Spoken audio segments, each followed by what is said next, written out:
came over me. Who am I? It was wonderful. I loved every. Hollywood's sweetest smile has been hiding its most dangerous secret. At 78 years old, Sally Field sits across from an interviewer with that same mischievous twinkle that made her America's darling decades ago. But today, she's not talking about her Oscar wins or her legendary career. Today, she's talking about desire. Raw, honest, unapologetic desire for the men who made her pulse race and her knees weak.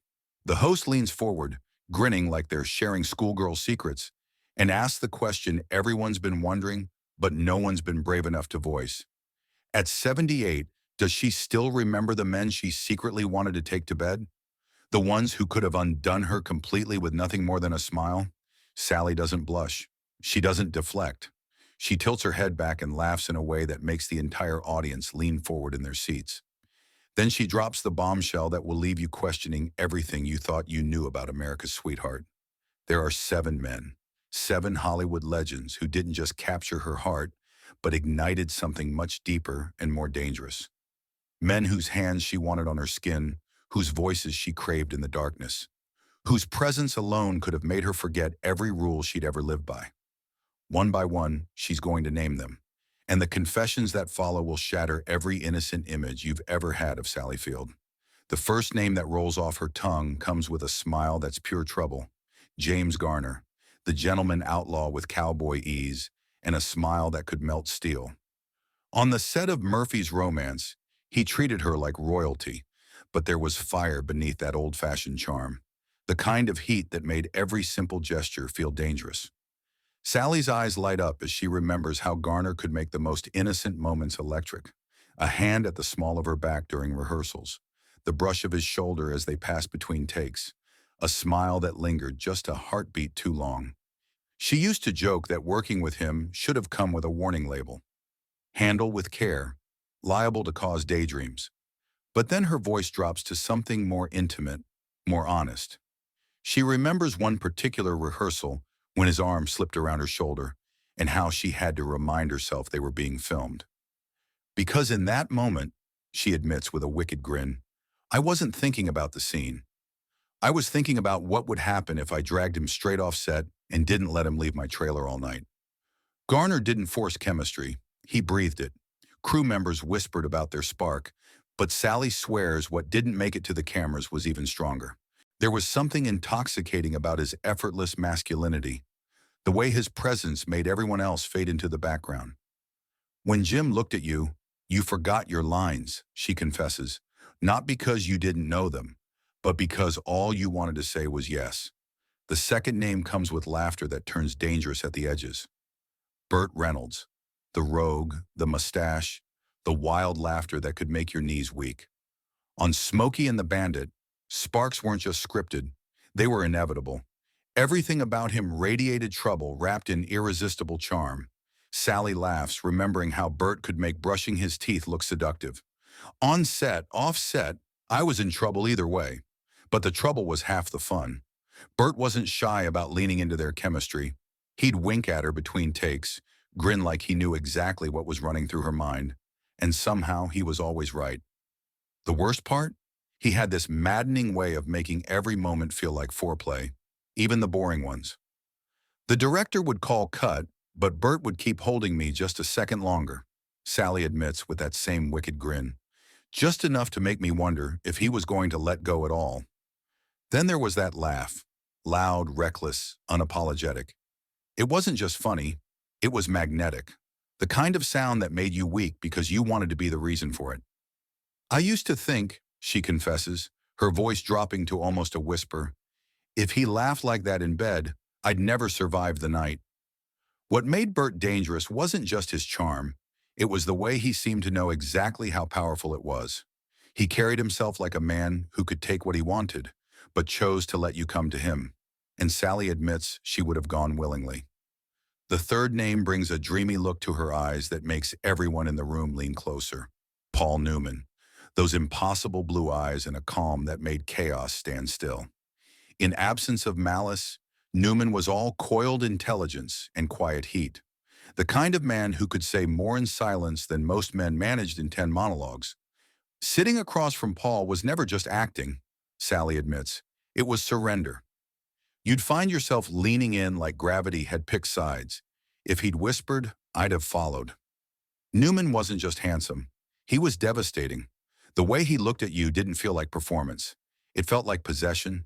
He had that rare gift of making every woman in the room believe she was the only one who mattered. There were moments when I'd catch myself hoping the scene would go wrong just so we could do it again and again. She confesses. What made him dangerous wasn't arrogance. It was restraint.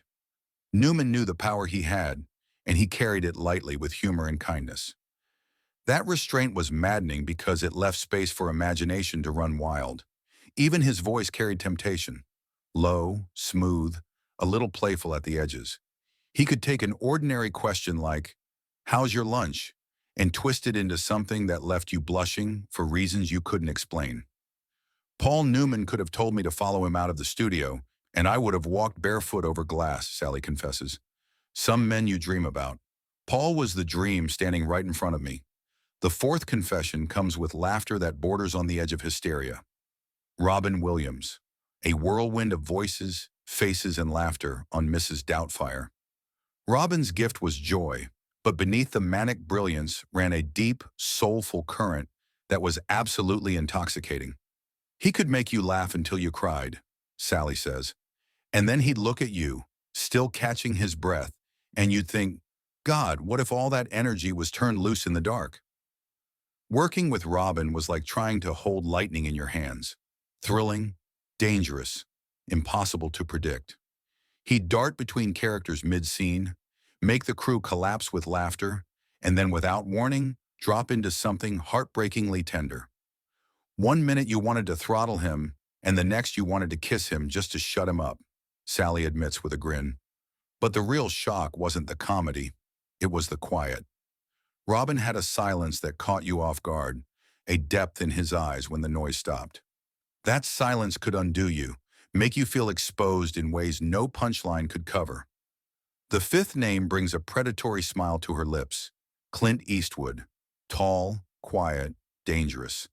He carried silence like a weapon and a smile like lightning.